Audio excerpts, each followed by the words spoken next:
Don't Give Up Your Day Job, a local musician's guide. By me, Paul Gillings. An educational and sometimes humorous look at what it's like to be part of the local music scene.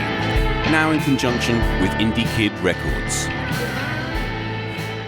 Hello, and welcome to another edition of Don't Give Up Your Day Job, the local musician's guide. Talking to members of the local music scene about what it is they do, how they do it, and, what they do goes to make up our scene. But on this, I started it off as a bit of a sort of how-to guide, almost for myself, of how to rob people's ideas, of how they promote themselves and to get their music and get themselves out there. But what I've managed to find in the meantime is some great personal stories of people's musical endeavours and what they've been doing. And one of the guys and one of the bands I've been quite interested in because they do very well, have a great image and great music.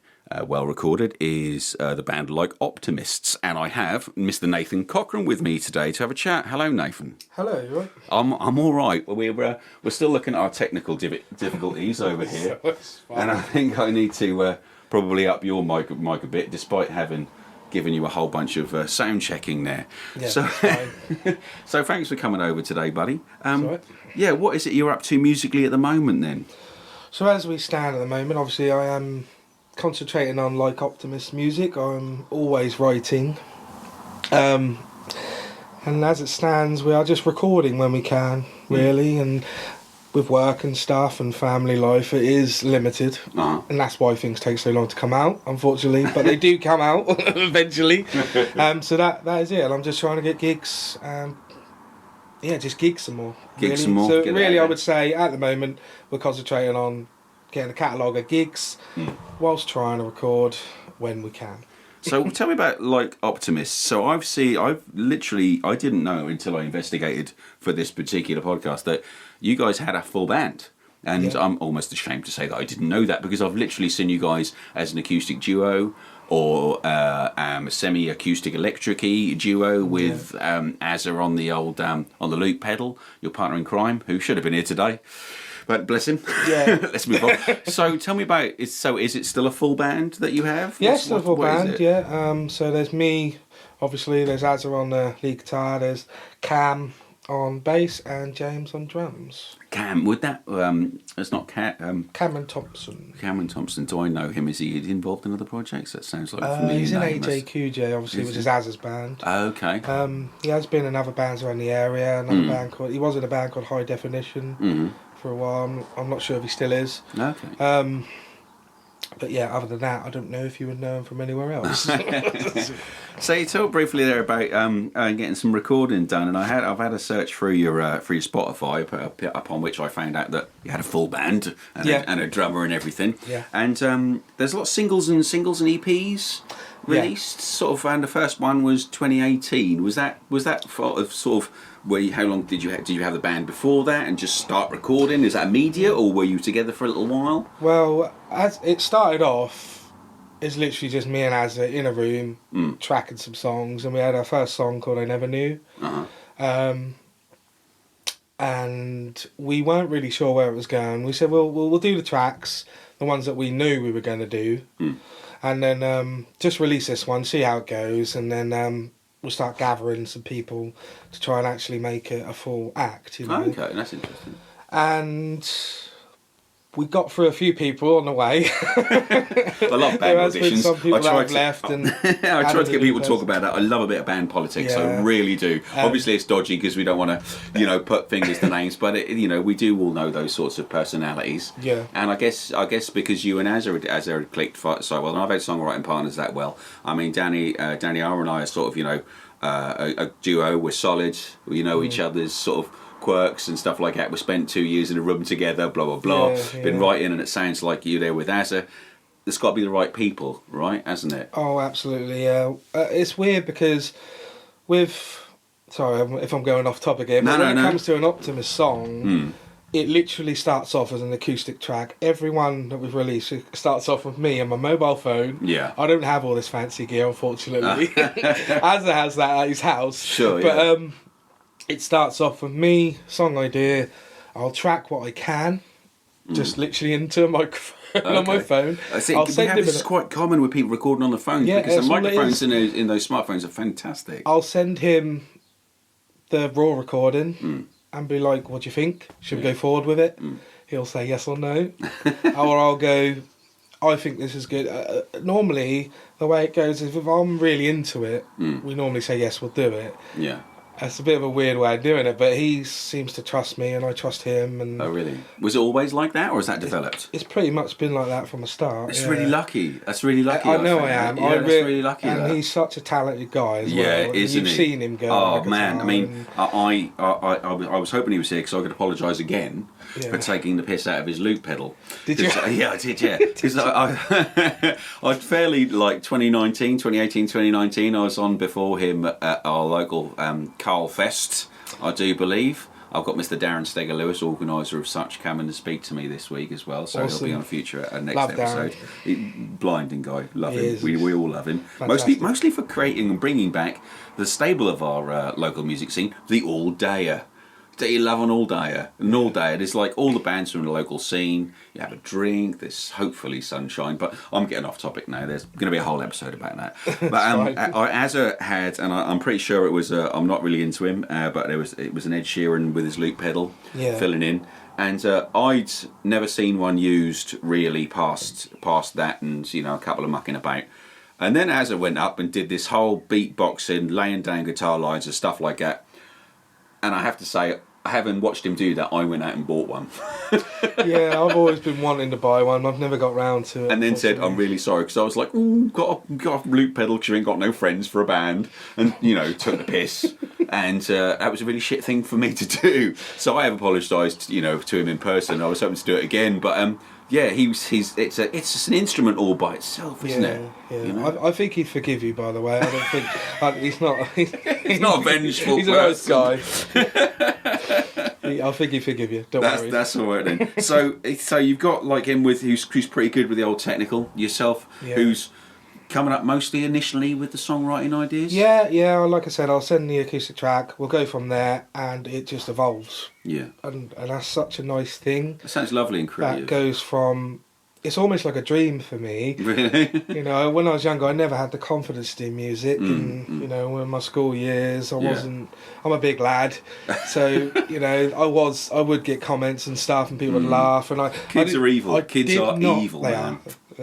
They're not nice. They're really not. I didn't even do music at school. No? I was always interested. So this is part of the journey that I like to ask people. Yeah. Why music? Why the guitar? And why the particular music that you do? I mean, what would you say your Like Optimist music is? What? Because we talked briefly beforehand about genres and subgenres and how the music industry, as it is now, digital-wise, likes to club you into a little genre and then sweep you under the carpet. So, what would you say?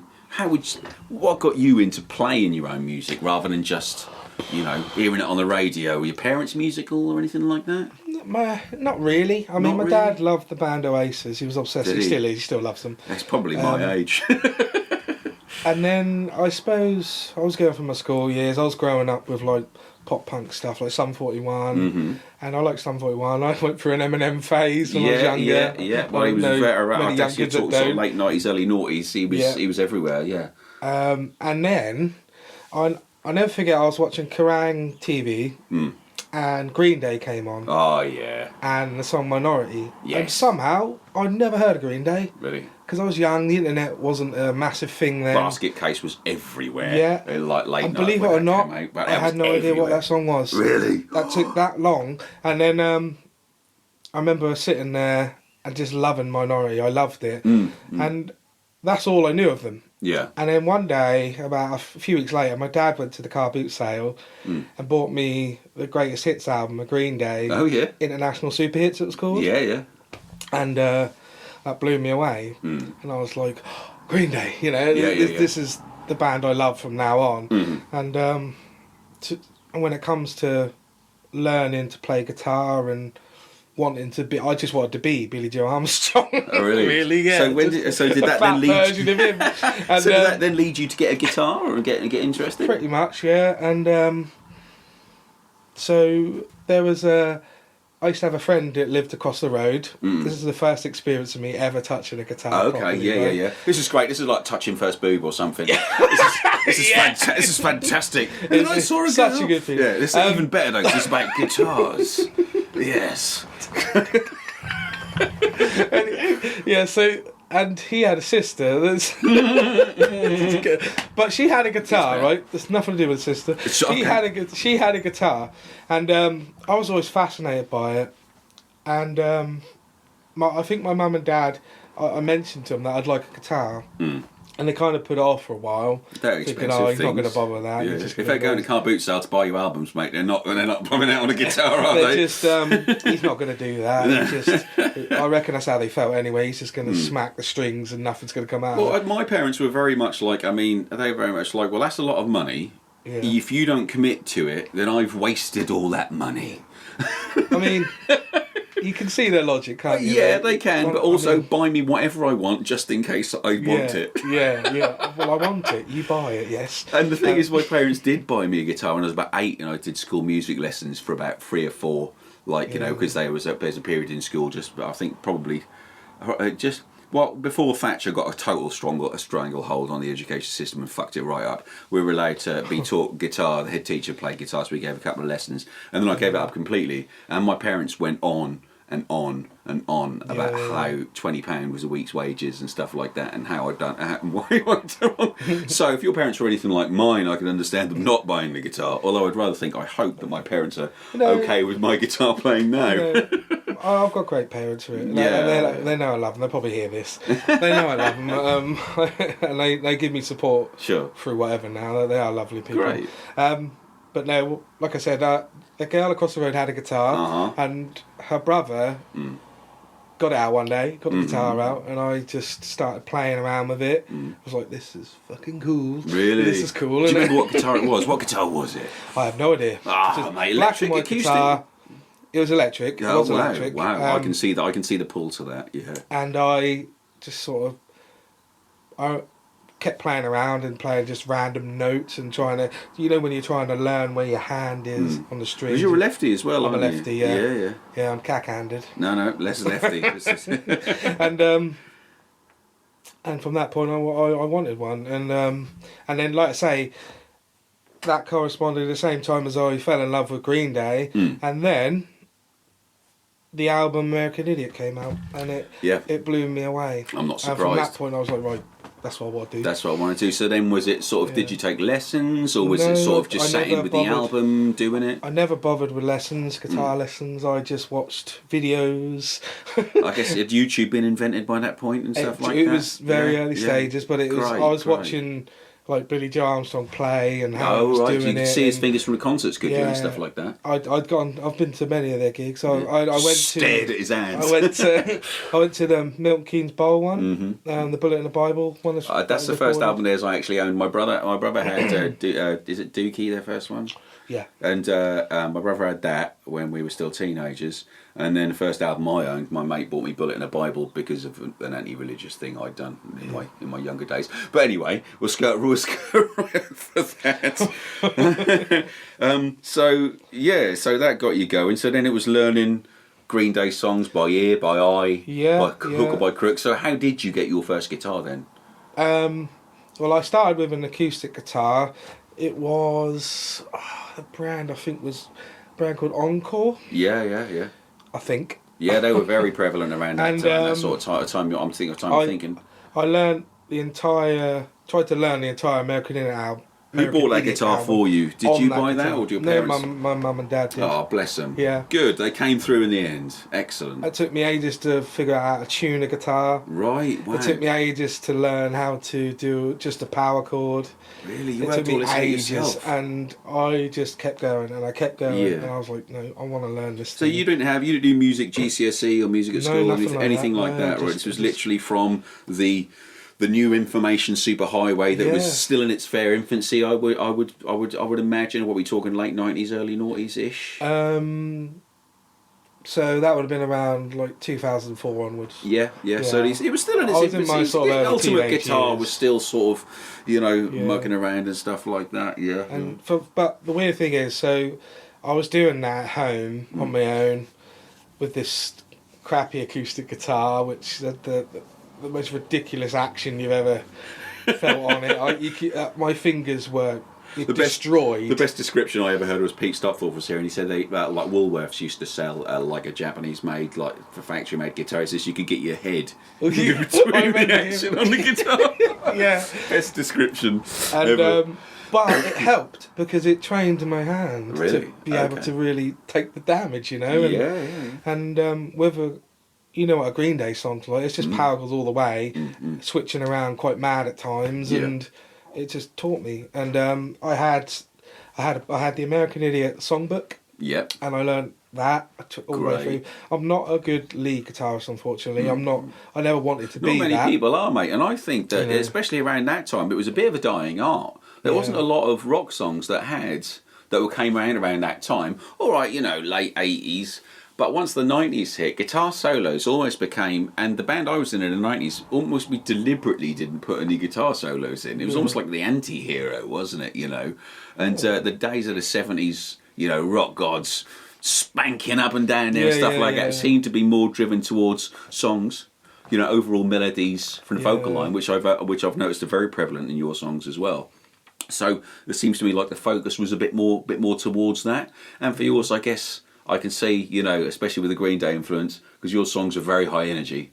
Yeah, I do like to write them. Yeah, man. Why not? Play it like it's your last gig, you know? Yeah, exactly. Why not? So did you then think, right, I need to get in a fucking band then and do this? Basically, yeah. I had that acoustic guitar. I then got an electric guitar, which was a Cruiser made by Crafter. Do you buy this one yourself, or are mum and dad still funding the the wayward career of this wayward musician? Yeah. It'll be no good. I'm looking at this from a parent's point of view now, and I have to say, well, I've bought my kids every instrument under the sun, and none of them want to play it. Oh, it's heartbreaking, isn't it? Just play the instrument, I please. love them just the way they are. Love them. But so yeah, again, we're now on electrics. We're now getting the sound. What amp did you have? Because amps are friggin' expensive, aren't they? I didn't have a very good one. We all start with a shit I can't even transistor, remember where it came from.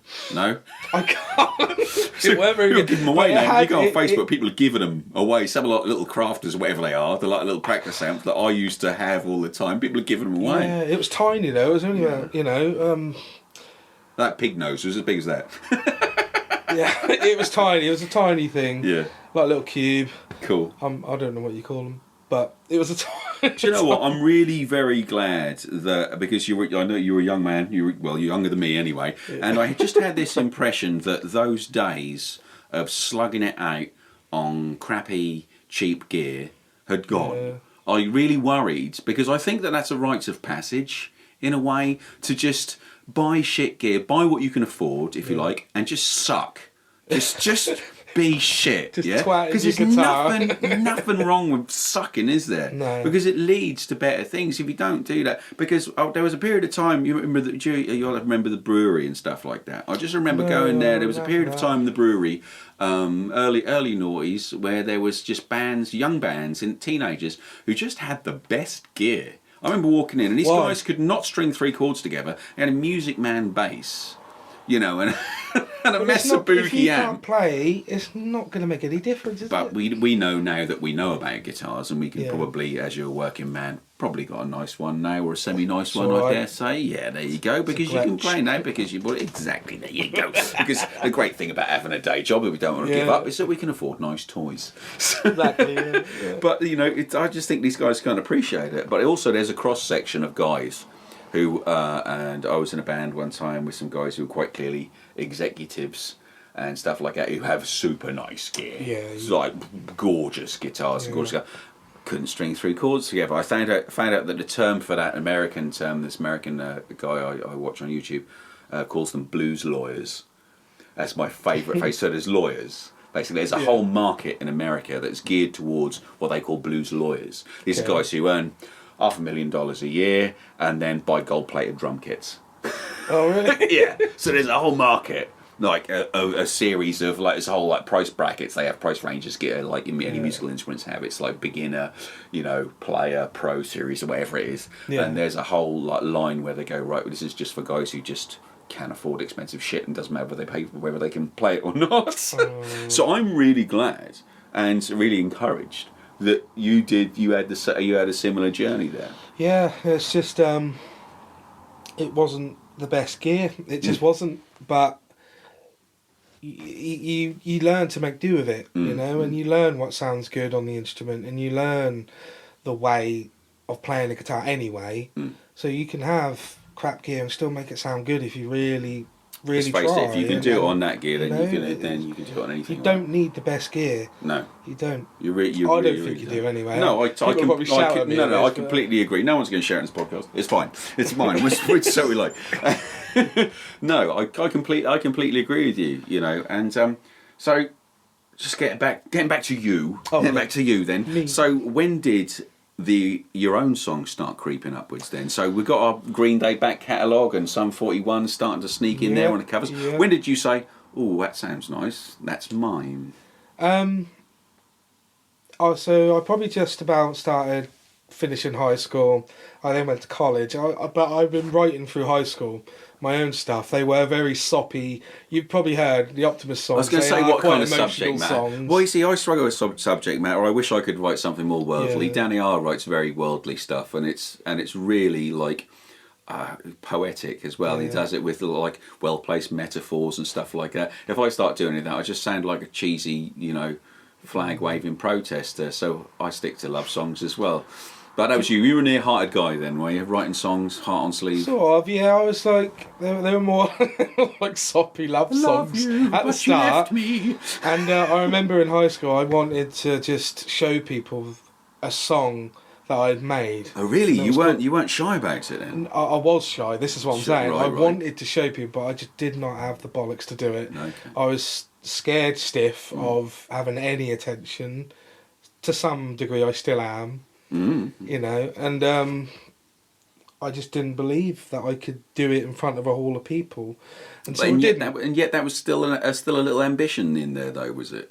See, that's quite a juxtaposition, that, isn't it? Yeah. Wanting to be like the star and show this. Look what I can do, but at the same time, I ain't doing that. They'll crucify me. It was a weird thing, and it took me years to get over it. Really? And throughout those years, I was just writing songs, and they were kind of, like I say, they were quite soppy, more or less lovey-dovey songs. And then I started to, I finished college, I then got into, sorry, I keep going off topic, I do apologise. I then got into a covers band. Mm-hmm. And I did that for a few years. So what sort of covers were you doing then, let me guess? Imagine what that was. It was all the pop punk stuff and, you know, pop punk stuff, Green Day, Sum 41. It was all the stuff that I loved. Yeah. And that was going really well. But that was the point of, right, I know I could do it. I could perform and not be so terrified. So that built your confidence up. Yeah, I remember my first gig was at a pub called the Alderman. I don't think it exists anymore. I think it's now a Tesco's Metro. Isn't which my brother coincidentally works in. Or a Starbucks, yeah. And yeah, from there was when I started performing and realising I can do it. It did take a long time though, and a lot of effort, and I owe a lot of it to my bass player that was in my covers band. They were called Less Than This, Robin Torlott. You ever heard of him? I haven't, I'm afraid. No, this is why I'm doing this whole thing, to try and get to know who you all are in this He's scene. a friend of mine, but if it wasn't for him, Yeah. I wouldn't have ever actually have done it. That's lovely that you recognise that. It really is, yeah. He kind of forced me. He's like, no, you're doing it. You got it. You can do it. You're doing it. You're going to do it. Oh, Shut up. It just I'll takes kill that one you. person to believe in us, doesn't it? To say, you're great, you know, this is, you know, because you don't believe in it yourself until somebody else does. And I think that's where the validation that we seek, or I do, and a lot of other musicians I meet seek as well, that we need to know that what we're doing, because you knew even back at school there, you knew, inside yourself, you knew your songs were good, but it's the validation of outside thinking, well, everyone's just going to fucking bail me on this. Yeah, it's like I say, if it wasn't for him pushing me, and I remember going to rehearsals, and even at rehearsals I was shy. I didn't want to do it. I wanted to do it, but I didn't. and I wouldn't push my vocals at all and stuff, and then it just clicked. It's a bit of a weird thing, but I'm not saying, like, I just think if anyone's worried, just do it. Just try. I've got to say, the older I get, I don't give a shit anymore. Yeah. You just got to get to that stage where you don't give a shit. Yeah. What's the worst that can happen is what I say to people. I still do care. Sure. Like, I worry. Like, I'm like, oh God, you know, there's people who are not interested. You know, it's racing from my mind as I'm performing and I'm playing at a gig, or it drives me insane actually sometimes. Then if you ever come to a gig and you hear my voice go a bit, that's me worrying. Right. I know it now. I thought it was just the level because you go for it. You don't hold anything back. If I'm confident, I get it. If I thought perhaps the third song goes. in, his voice is wearing out. He needs to. This is a marathon, mate, not sprint. I remember when I did the Waterfront, the main stage, we did it for a band called Renegade 12. I've heard of them. I used to make their merch, actually. Oh, did I you? worked for a company that made T-shirts, hats and stuff like that. Yeah, and we made their merch. Good guys. Yeah. And they asked us to play, they were doing like an all-day thing, and I think they did their band, I think they like tripled up as an Iron Maiden band. Blimey. And another, I can't remember what the other band was, but they did like 3 different acts, I think. And I was more like, I've seen real bands play here. I'm standing where certain bands have played, you know, and I'm like, and that got to me. And my voice went for that entire gig. I get shaky leg, my leg starts going. It's like, oh. And I get like a panic feeling sometimes, and then I get out of breath. Yeah. And then I can't sing the song properly. Yeah. So it's still an issue. It's still a thing. Still an issue. And yet we still want to get up there and do it. Right. And there was no place, I don't know about you, there's no place I'd rather be. I mean, I have trouble going to see gigs because I want to be on the stage. I want to be there doing that. Yeah, I know what you mean. But then you get there and you go, it's like when you go, say for example, to say you go on a little holiday holiday with your family, you go to their cabaret thing at the evening, and you're like, I could blow your socks off here. You know what I mean? I could go up there and sing if you wanted, or have play too many Bacardi, start slagging them off. I mean, play Oasis. I mean, start I won't, heckling. but you know what I'm saying, don't you? You want to go up there and have a jam or something. Yeah. Any excuse to get on a stage and show people what it is I can do. Especially now, especially after playing for 34 years, I know I can actually play the bloody thing. You know, eventually get round to it. So you had your covers band, and that was your first band. How old were you, if you don't mind me asking, around this sort of time? At that time, I was about school, college, 18, 19. I 19? just finished college. Been writing songs a while, stuff like that. Yeah. Did you then try and do what I used to try and sneak the odd original number into the covers band? In the covers band. No one will notice this. They'll think it's a Green Day song. Is that what you did? Pretty much. Well, I was quite vocal about this is our song. We made this. Good. As soon as we got this is our song. Oh, well done, mate. I'd have just snuck in, not introduced it. I would tell them because I wanted them to know. Good. You know? And it shows that you got. If someone goes, there's nothing better for me than if I go to a gig and I don't know who someone is or whatever, and they go, right, this is my song, and if it's bad or good, you're doing it, you're having a go, and that means the world to me. I always say never apologise. So this is a new one. We've never played this live before, so sorry if it goes wrong. Yeah. Mate, I don't care if you stop after the second verse. You've just opened your heart to me. Yeah. And that's what you're saying. It's an emotional exchange for you, the gigging experience then. You know, both watching and performing. It's the effort you've gone through to write a song. Yeah. Because you know what it's like. It can be hard work sometimes. You can get to certain points in a song and you're like, oh, where do I go from here? Do you know what I mean? Do I do a bridge here? What do I do? Do you know what I mean? Like, how do I transfer from the verse to the chorus or whatever? And you know what it's like, and it can drive you crazy. Yeah. So for someone to go up and play something confidently, which is original music, it's just a big thing for me. It's a big deal. It is a big deal. And you just touched on something now I want to explore a bit more with you. We said about sort of, you know, with the songwriting process. Of I don't know, you write in a duo now. You said earlier that you have the ideas, send them, and you knock them about. So it seems to me like, you know, and you might have just given a game away. There's some songs take a little bit more teasing out of you, or do some songs just come and it's like, because I can sit here and write a song in 5 minutes, and then I'll have another one that I've been writing for 2 years now, and I'll never bloody finish probably because I can't get that chorus to go into that verse just as you describe. Yeah. Is that similar for you? Yes and no. I mean, There's been songs that have just been like, I've gone to Az and I've gone, look, the song's written. This is how I would have it. Yeah. If you've got any ideas, please add them in, you Right. know, or transpose it, or do whatever you need to do to make it so you enjoy it as well, you know. Luckily, we're quite in sync in that department. Back in the days before, because I guess we're getting up to in your history where Azza comes into the thing. I take it he wasn't in the covers band at the time. He was. He wasn't at first. Right. We were just a three-piece at first. Right. And then me and Robin were kind of like, yeah, we're getting the gigs and that, but we just want that extra bit of detail. So we really, I was trying to do... He does good detail. I was trying to do... I was trying to do rhythm and lead. And, you know, because I'm not a very good lead guitarist, unfortunately, songs would suffer. And there'd be signature parts and songs that'd be missing and stuff like that. Okay. And I just couldn't play and sing and do lead. My brain can't do that. It can't do that. And no, I can't sing and play guitar at the same time. Well, I try, but I go into one strum, go into one same strum. Yeah. There's sometimes in direct correlation with how my jaw goes up and down. So does the strum arm go. Exactly what you mean by that. Why can't I strum when I go? It's annoying when, say, for example, you're writing a song and you come up with maybe a quirky piece, like the change of chords are nice, or there's a little bit of maybe there is a bit of lead in there you're trying to play as you switch to a chord or something, and you're also trying to sing some lyrics to it.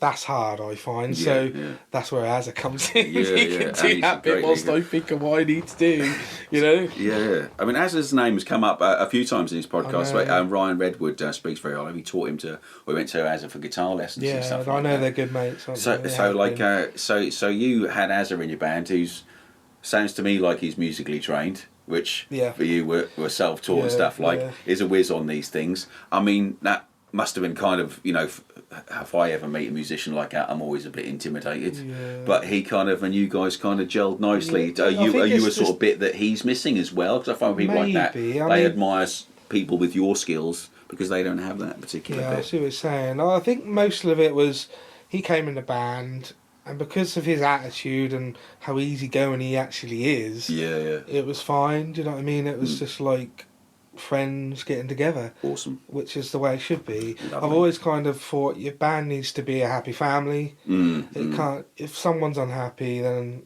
the vibe ain't right, you know. And that's only going to come out through the pores eventually. I always say it's like being married to 3 or 4 other geezers. Yeah. So eventually you can't go to bed on that argument too long. It will come out eventually. And I mean, in Optimist, luckily, there is no arguments really. It's they're happy to just let.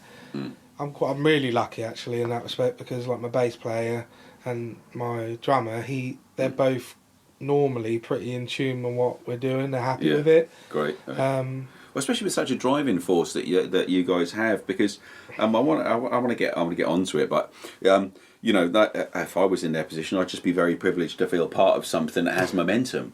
You know, you're recording, you're writing, you're doing the promo, you're getting gigs. I mean, I do struggle with the promo though. Do you really? I hate Facebook, mate.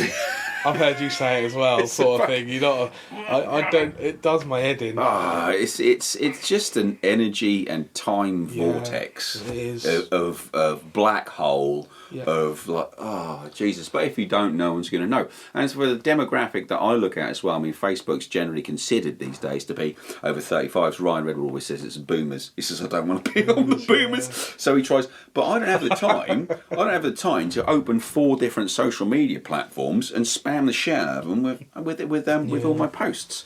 So I guess your drummer and bass player, apart from the fact that they're in a great musical band, they're also part of something that I get. Or do they get involved in all that promo stuff as well? This always fascinates me. Do they get involved in the promo bits? No, I would say not so much. It is pretty much me doing it, as it does the occasional bit as well.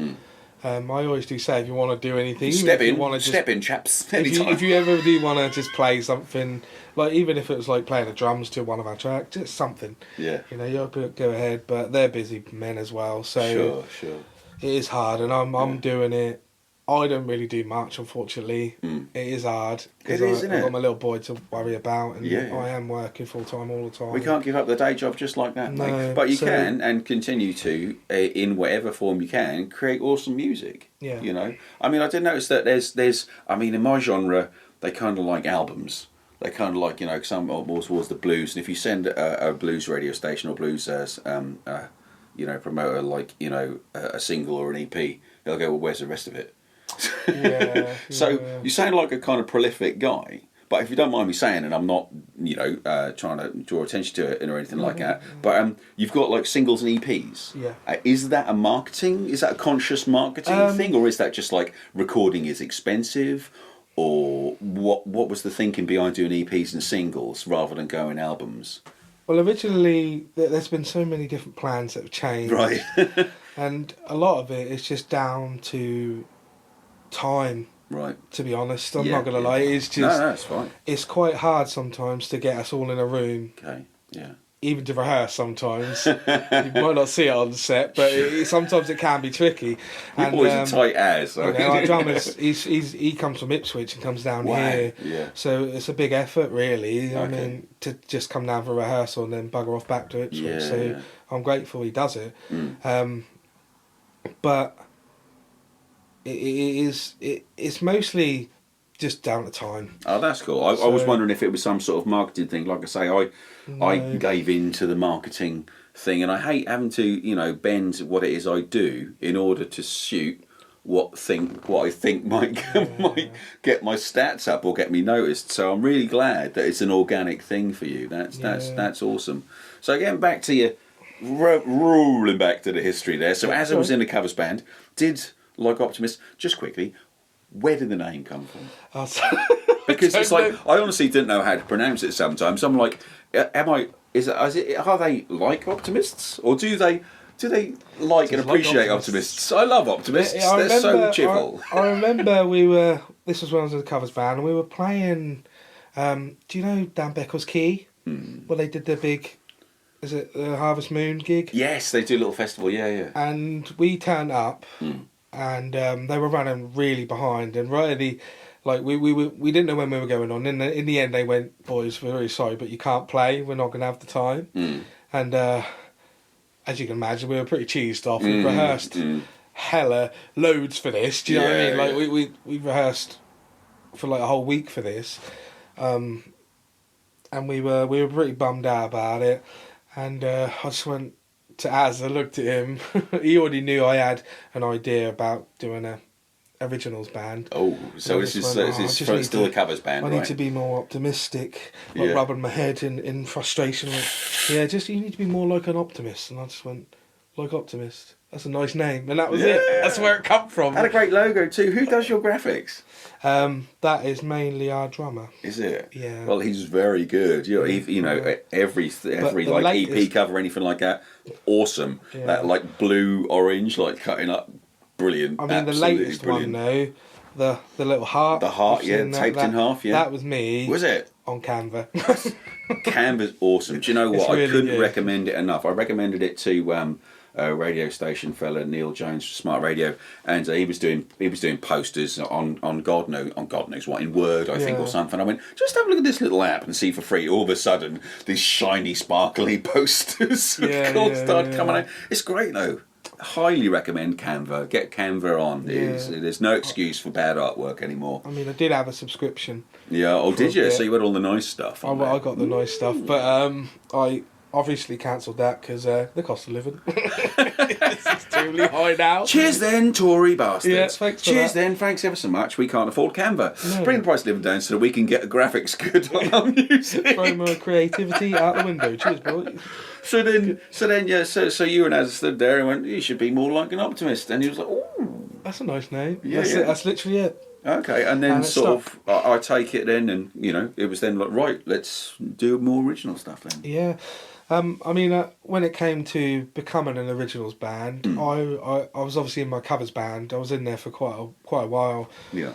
And no disrespect to the music that we were playing. I loved every track we were playing. I loved everything we were doing. Yeah. I loved that we were gigging so much. Yeah. We were making a bit of money, which was always nice. Yeah. I don't make any money now, really. Obviously, there always seems to be some sort of I don't know. I mean, only from like there's a few Facebook forums like Cover Band Central and stuff like that where they're a bit sort of snooty about original. There seems to be that, or they want to promote that there is a division between an originals band and a covers band. Like there's a nice meme of a guy drying his eyes with dollars, dollar notes, saying how I feel when you talk to me that you don't make money out of your originals band. Ha ha. It's like, well, there is a cultural shift that you do it because you want your songs to be heard, but there's money to be made. Maybe not as much as it covers, and I've got total respect for any. I'm in a covers band playing guitar, and I've only recently turned back to original numbers and had great fun and earned reasonable amounts of money in both. Yeah. I just, when it came to doing the covers, if I'm being honest, I just got sick of doing it. Right. I had all these songs and that I wanted to show people and just get them tracked, and that's when I said to you earlier, like that was kind of a dream for me. So I met Azza, he had the gear, and he went, come round and we'll sort it out. We'll get it tracked, and so I was getting my music tracked at least. Do you know what I mean? And I couldn't afford to do it at a studio, so I'm just lucky, really. I was really lucky. How do you? Because your end the end recordings and stuff like that are polished. They're really nice. I mean, the first one I called demos. Yeah. I mean, for God's sake, if I'd have produced demos like that in the 90s, I'd be over the frickin' moon. The recording quality is amazing. We said we'll just call it demos for now because we weren't too happy, to be honest. Yeah, you're kidding me. We were happy with how amazing. they were, but we knew that with time, because Azza at the time was still learning how to produce. So does he do all the production, mixing, mastering, the whole lot? He does it all. Really? That's really good. I do nothing of that. It's so, it is very like, just like pop punk, it is very sort of, there's like a sparkle on it. Yeah. I won't want to say it's as good as Blaze because he's my favourite. No, he's good. My solo EP was good. Yes. We'll get on to the solo stuff, mate. I want to talk to you about that. So, then we're sneaking in, and not necessarily sneaking in or, overtly doing original numbers. You're doing an original band. Did you keep the same drummer and bass player, or did you get these new boys in? I had, so in the covers band we had a drummer called Art. He left. And then we had Dan. He left. And then we had Gavin. I can't remember. There's a few drummers. Spinal Tap. And then we stopped playing because I announced that I'm really sorry. I don't want to do this no more. Okay. Did they take it all right? Yeah, cool. Yes and no. I think I did feel selfish, and I was sorry. Are you still friends with them? Yeah, I still talk to them. Not cool. as much as I used to, obviously. It pops up conversation. I don't like many of your Optimists posts, then I take I don't know. It is what they haven't hit the like button on this new Optimist single. I really don't know, but I'm not going to say anything about that. But and I just said I don't want to do it anymore, and I'd already spoken to Azza about I'd love to do an originals band. I've got these songs. You've heard a few of them. Me just sending you what I've recorded. Do you want to go for it? And we did. And we all. I'm well glad that you did. To get, like the band members together, and when James came along, because he actually was in my covers band at the end. Right. So we stopped and we had a reunion gig, and we didn't. The other guys weren't really into doing it, so At the time, my bass player was in another band. I think they were called Punk Pop Jukebox. Oh yeah, they were great. Yeah, that was Darren's band. Yeah. And a really good laugh of a band. Fun. A really good band. Darren loves his pop punk, doesn't he? Really he does. He goes nuts as well. It's very notable. It's very entertaining. Well, he lacks in talent. He makes up for in enthusiasm and entertainment, definitely. So he just asked James from there if he wouldn't mind filling in for a gig, and he did. And then great. We finished, and I said, James, do you want to do my originals band? Amazing. And that was it. And that's it. Yeah. So you've literally been in, but if I'm reading this right, 2 bands in your life? Yeah. Wow. Yeah. Really? And I did when there's been some shifts in Optimists, like obviously we had Will Murray as our bass player.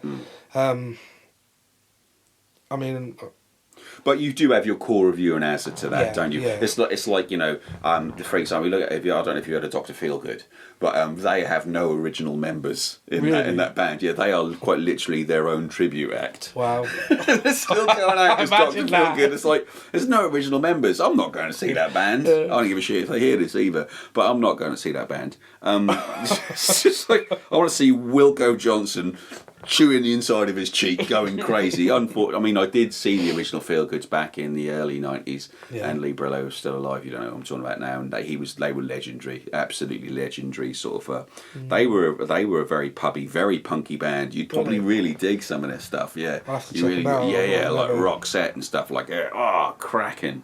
Yeah, but early stuff. Not the band now. Yeah. So, you'd probably find that there's way down the line. Obviously, you like American punk more than the sort of British scene with that. But I think you dig that. So yeah, there's still a core to your band of you and Esther and stuff like that. Isn't And there? like I said, we had Will Murray. He was our bass player at first.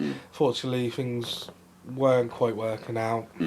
There was like a bit of a shift in the vibe, and I felt it. And I hate talking about it, to be honest, but because again, You brought it up, mate. I know, but an originals band is like having another family to me. Yeah, it's everyone needs to be awkward, isn't happy. it? Yeah, it's awkward, and if you like, I mean, I do that. I mean, if it gets to the point where I'm just about to walk out the door, and I turn to my missus and I go,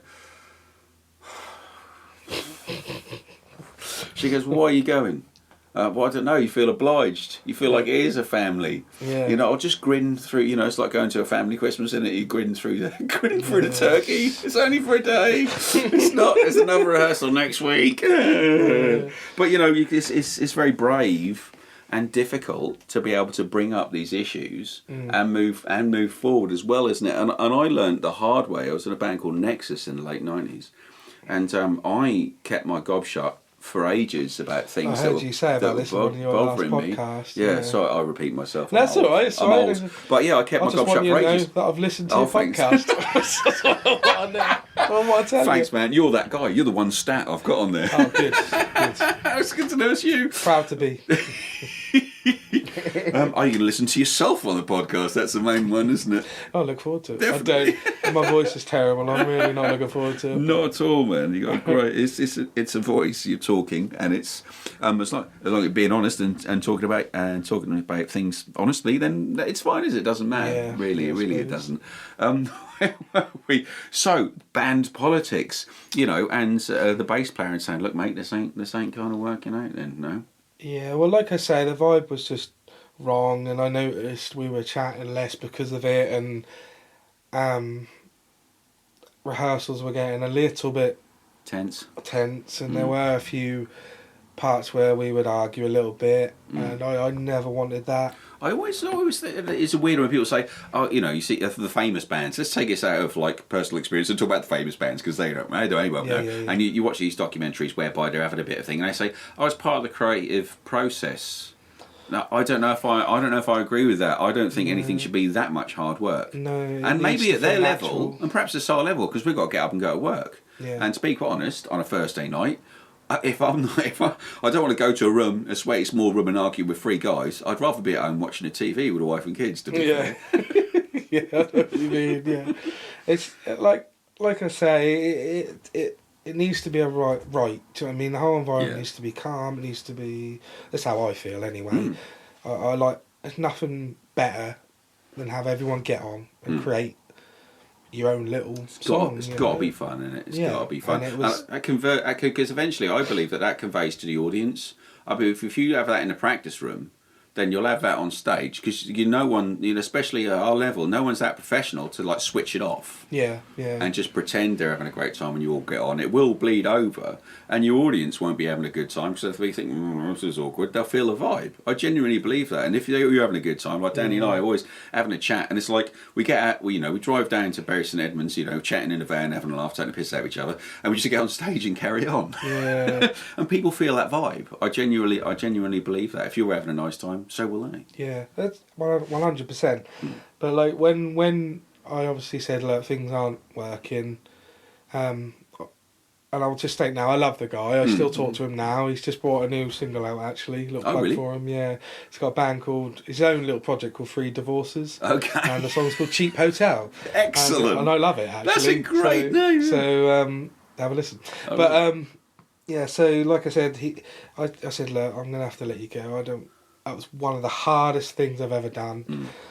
That was awful. I didn't enjoy it at all. But, so, bless his heart, he said, well, we've still got gigs, I'll play to keep you. I could screw you over, but I'm not gonna.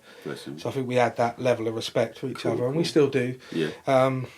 You know, I still talk to him, and yeah, so, and then Cam came along and filled in the gap. But I remember playing with Will on those gigs that we was filling in, and I just felt heartbroken. There was like 2 or 3. It's so good. And I was looking at him because he's a fantastic performer, he's a fantastic player. Yeah. But there's just that issue. Do you know what I mean? Yeah. And oh man, I was heartbroken. I think I'll level it. It's all got to be right, isn't it? like it's not the same for a while, and I myself, and they probably don't know this, and they're probably going to hear this.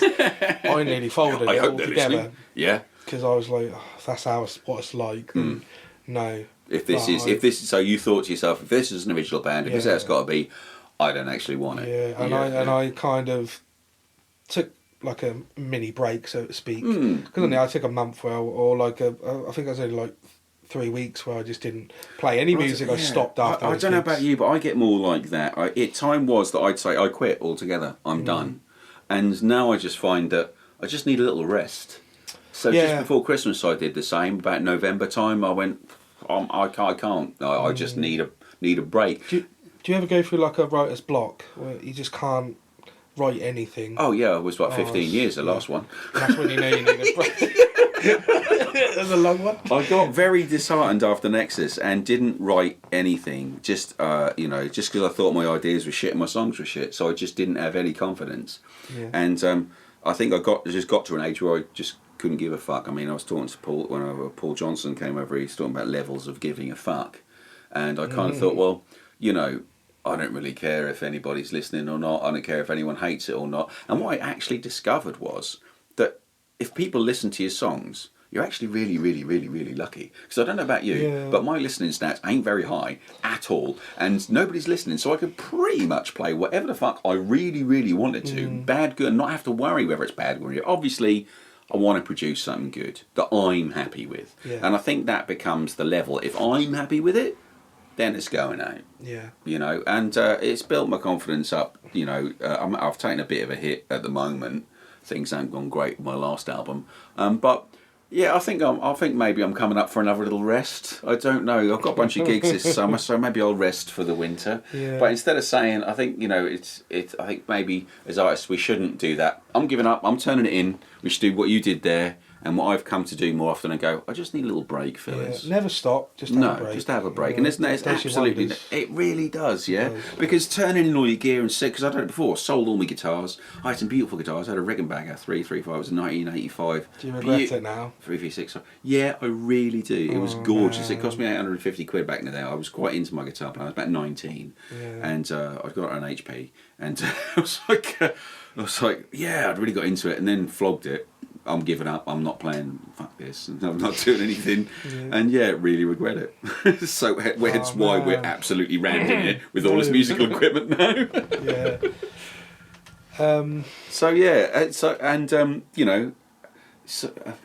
Tell me about your solo stuff, mate. Tell me about that. So that is basically, again, I've got quite a big catalogue of songs that I've written. And like we were saying, I don't want to say a small amount of input, but you've got the output that you can achieve with the resources and time that you have. However, it must be frustrating that you've got this big catalogue. It's really annoying. Yeah. But again, it's having the time this day and age, isn't it? We've all got work. I can't give up the day job, unfortunately. No. I've got a house to pay for and a kid. I can't mess about too much. No. But the solo stuff is just stuff that I thought it's ready to be recorded, but it's not quite Optimists. Do you know what I mean? Did you still get Azza to record that for you, or did you? It may as well have been Optimists, because he came and featured and done some of the lead. Hello, mate. Can I record my solo stuff? Can you be on it? And it's just be me. Luckily, again, he's such a good guy. I'm so lucky. He's like, yeah, I'll come and slap some lead down for you. I was like, Bless him. Thanks, mate.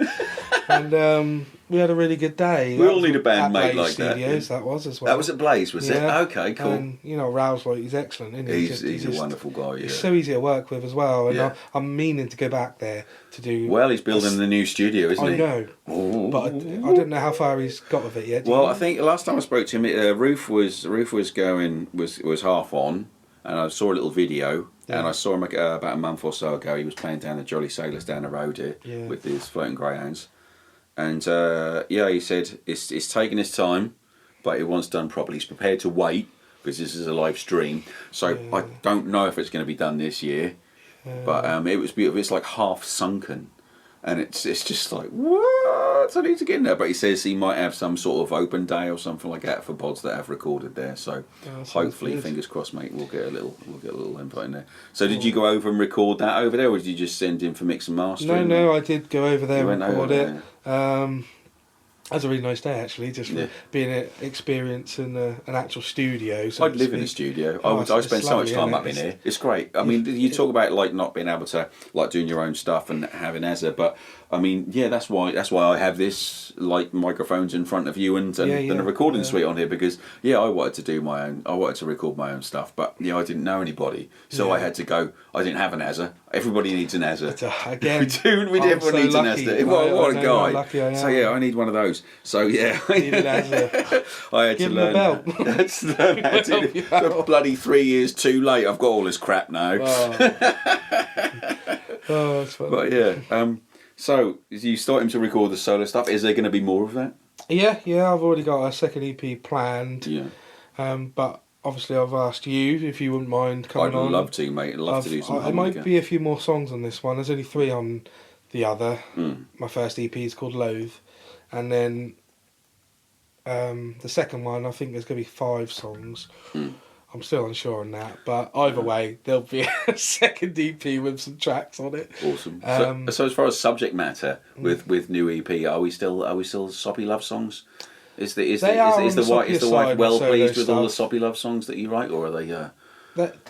They are. They're kind of the soppier songs I have. Yeah. I'm gonna get the first song I ever written. I don't know what the right word is. Wrote that on Rats. I rat that one. I wrote a rat as a song. No, the first song I ever wrote is a song called "Don't Make a Fuss," and I could, at the time, because I was so young, I could barely play a guitar, and I was just making things up. And it was like I remember doing, the chord shape for a D. Vaguely. Yeah. I'm having guitar lessons myself at the moment. D here, if I play it up here, it's really high and sounds lovely. So I just started moving this chord around and I made a song out of it, and that'll be on there. Excellent. Good. And that's probably the soppiest song I've ever written. Yeah. But it's a nice song. Have you ever thought about getting your own recording gear and I have. that? Yeah, and then thought, if I've got Azza, why the fuck do I need to? I would love to be able to. It's just money, unfortunately. I hear you. I don't know if I've got time to learn the ins and outs of it. I just haven't. Well, you got 10, 15 years on me. So I mean, I have been there with Azza, and he sort of showed me some things. And when he records his back of vocals and stuff, he'll be like, "Just hit that one there." Jesus. And he'll tell me that. Yeah. But if I was to sit there now and go, I'd be like, "What am I doing again?" I just. I find it convenient for, especially with guys of our lifestyle, full-time jobs, no kids and stuff like that. I find this setup convenient for going up and laying down a quick track. So if I've got a little idea, or I've been working on ideas, so I get a chunk of time, like a Sunday afternoon, and I've recorded bass, drums, guitar, and I need to put a little bit of harmonica solo, I can nip up, do a little harmonica solo, and go downstairs again. The wife's like, "Where have you been?" And I'm like, "Upstairs, rocking out." You've done the washing. No, I was playing harmonica. No, I only lived up 5 minutes playing Mayfork, and it was great. I'll do it now. That's what I was like in my house. So we're sharing a gig, aren't we? We're sharing a stage. Yeah. At the what is it? What's Darren calling it? He's organised an all-day. Jubilee Darren. Jamboree. Jubilee Jamboree. That's it. Which should be good. Yeah, it'll be great, mate. On the 5th to celebrate the unelected Scroungers Day. Yeah.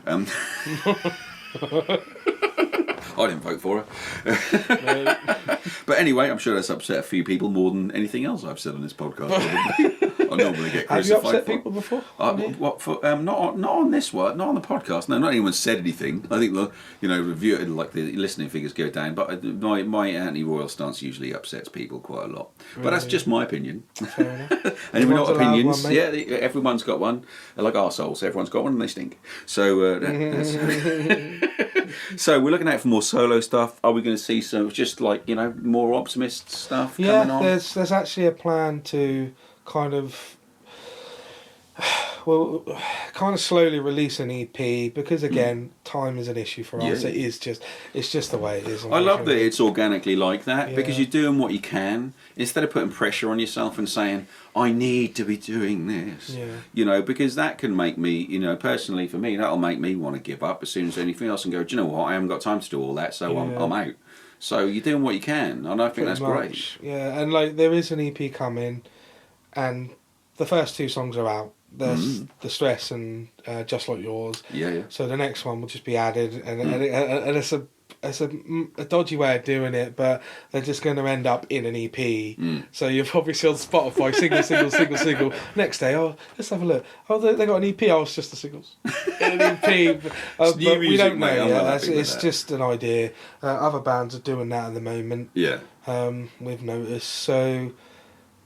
And again, that could be down to time. It could be down to money. It could be down to anything, really. But we don't all have to play the marketing game, do we? No, but Azza seems to think as well. Because he's quite a switch-on lad. He seems a bit savvy on that stuff. Yeah, the single releasing them as singles, it does well for the algorithm and stuff of Spotify. I mean, I don't know. Me either. I trust him. Yeah. He seems to be pretty bloody good at everything else, doesn't he? Yeah, it's annoying, isn't it? And he's good looking and all. I know. God damn it. Women love him. He's a beautiful guy. He really is. But that's just the way we're doing it at the moment. I mean, look, I know what songs we're going to release next. There's they're already soft tracked, if so to speak. They're demoed. They've got scratch tracks, as we call it, and stuff like that. I don't know. A soft track was just something I just thought of. Yeah, no, I like it. I like it. No, that's good. Better than a hard track.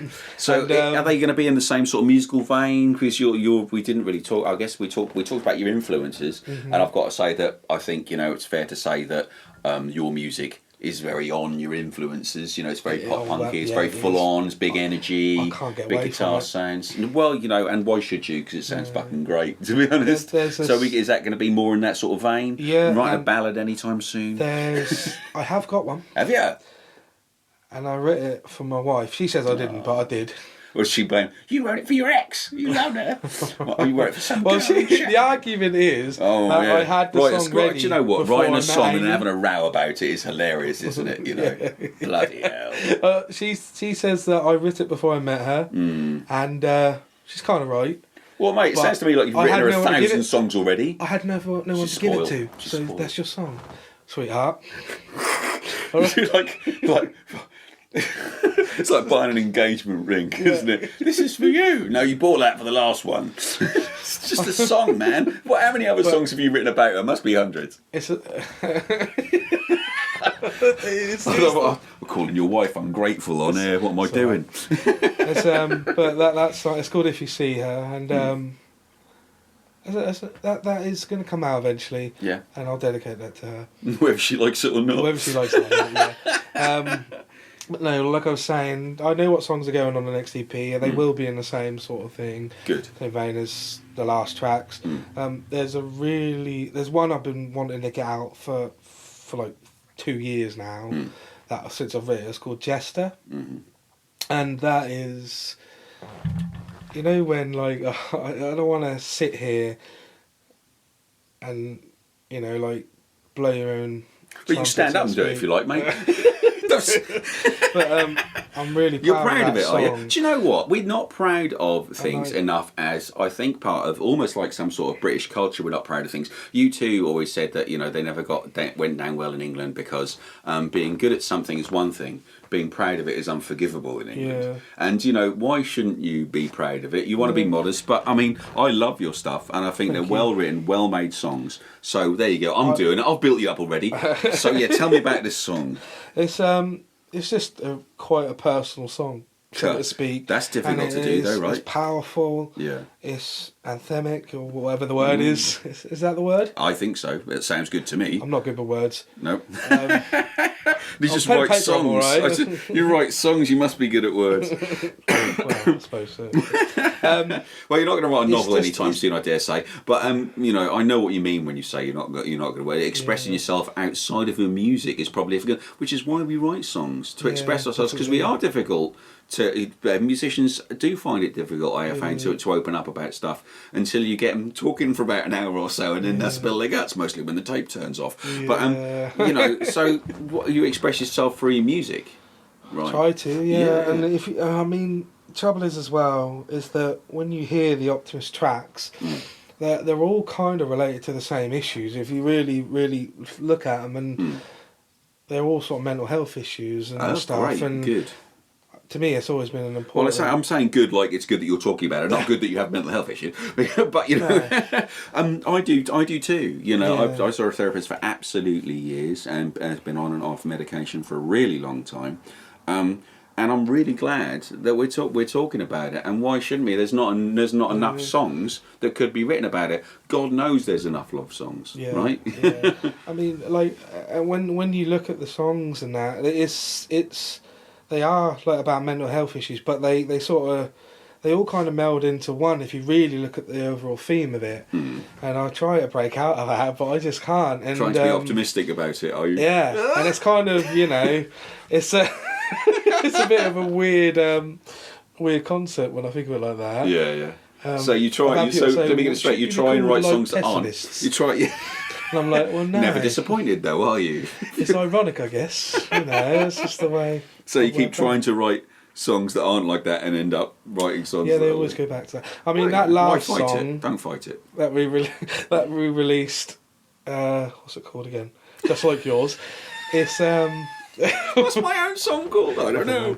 Great. It's bad when you forget your lyrics as well. How many times have you done that? There's like the intro's gone. Quite a lot. Everyone's building up to the song. You walk up to the microphone. I've done that. Got right up to the microphone and thought, a lot. What are the words? And then you start playing a chord or just doing a bit of solo or something, like do a solo, and they're looking at you like you're supposed to start. I know! The amount of times I've gone to Az or Cam who's standing next to me, I'm like, what's the first lyric? And they'll just say a word, and I'm like, oh yeah. It's funny how that triggers it, doesn't it? How just that first word triggers the whole verse. But I'm so glad they know the songs. I've sung the same verse three times in a row. I mean, with blues, nobody cares, to be honest. They think that's how it is anyway. It's only about his woman anyhow or something, done left him. Yeah, I know what you mean. Well, mate, it's been absolutely fabulous talking to you. I really appreciate you coming up. Thank you for having me. Yeah, you'll have to come back and drag Azza with you next time. Yeah, maybe I will. Bless him. So I'll put some details on where everyone can find you and listen to you in the sort of bio for this podcast. But Nathan, thanks ever so much, man. No, thank Keep doing what you're doing. We love it. And I'll hopefully see you again soon. Well, I'll definitely see you in June for the I'll be there. for the Jubilee celebrations. And thank you very much. Thank you.